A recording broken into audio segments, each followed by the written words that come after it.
আমরা যদি একসাথে থাকতে পারি, এসব সন্ত্রাসী সংগঠন কেন, খুনি হাসিনার কোন দোষরই শুধু গুলিস্তান 0 পয়েন্ট নয়, বাংলাদেশের কোথাও তার মাথা দেখাতে পারবে না।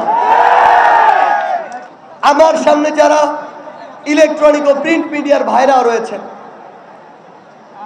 আপনাদের কাছে বিনয়ের সাথে একটি অনুরোধ করি, আপনাদের প্রত্যেকেই এ বিষয়ে একমত হবেন। বিগত 16 বছরে আপনার যা বলা উচিত ছিল, বলানো উচিত ছিল, প্রকাশ করা উচিত ছিল, সেটি আপনারা করতে পারেননি।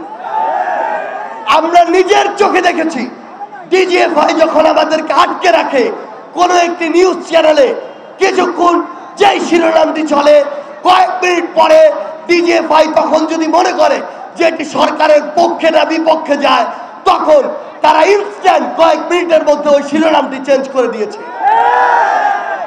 এভাবে আপনাদেরকে নিয়ন্ত্রণ করা হয়েছে। আমরা চাই এই নতুন বাংলাদেশে বিগত 3 মাসে, ওই 36 দিনে, বিগত 16 বছরে যা হয়েছে অপকর্ম, সেগুলো সাহস নিয়ে, বুকের মধ্যে বিন্দু মাত্র কোনো ভয় না নিয়ে আপনারা নির্দ্বিধায় পুরো দেশের সামনে তুলে ধরবেন। আপনাদের কাছে অনুরোধ করছি, প্রত্যেক মিডিয়ার পক্ষ থেকে ছোট একটি উইং থাকুক। আপনারা আমাদের ওই আহত ভাই বোনদের ঘরে যাবেন, আপনারা আমাদের ওই শহীদ ভাই বোনদের ঘরে যাবেন। এই ব্যথা বেদনাগুলো পুরো দেশের সামনে আপনাদের তুলে ধরা উচিত।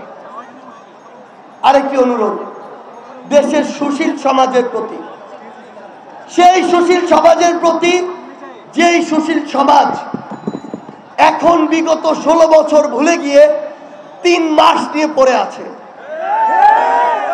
সেই সুশীল সমাজের প্রতি যারা বিগত 16 বছরে একদিকে তোষামোদি করেছে, আজকে আরেকদিকে তোষামোদি করে।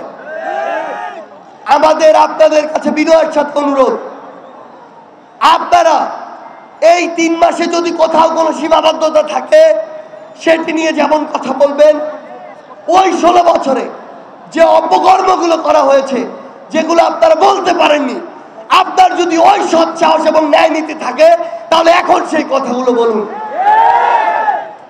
আমরা আমাদের জায়গা থেকে আমাদের বিপ্লবী ভাইদেরকে শুধু একটি অনুরোধ করতে চাই, বিগত 16 বছরে একটা একটা করে দল তাদের সর্বোচ্চ শক্তি নিয়ে রাজপথে নেমেছিল, তারা তাদের জায়গা থেকে সর্বোচ্চ চেষ্টা করেছে, কিন্তু খুনি হাসিনা তার বিভিন্ন বাহিনী দিয়ে, তার বিভিন্ন সন্ত্রাসী দিয়ে সকলকে দমন করেছিল। কিন্তু যখনই ওই 36 দিনে আমরা ঐক্যবদ্ধ হয়েছিলাম, খুনি হাসিনা ভয়ে এই দেশ ছেড়ে পালিয়ে গেছে।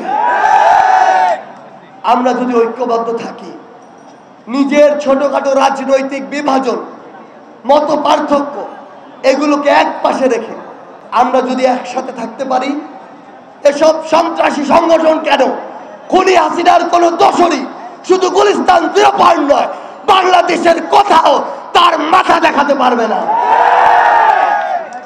পুরো বাংলাদেশের বিপ্লবী ছাত্র জনতার কাছে সর্বশেষ এই অনুরোধটি, যতদিন না আপনাদের ভোটে, আপনাদের দ্বারা নির্বাচিত একটি জনতার সরকার না হচ্ছে, ততদিন যদি কখনো কোথাও ওই স্বৈরাচার ফ্যাসিস্ট হাসিনা কোনো দোসরের উৎপাত দেখা যায়, আমরা ঐক্যবদ্ধভাবে রাজপথে সকল বিভাজন ভুলে গিয়ে, সকল মতপার্থক্য ভুলে গিয়ে একসাথে আজকের মতো করে বাংলাদেশের যে কোনো প্রান্তে আমরা নামবো। অবশ্যই আপনাদের সাথে ওই ঐক্যবদ্ধভাবে দেখা হবে রাজপথের কোনো সংগ্রামে অথবা বিজয়ে।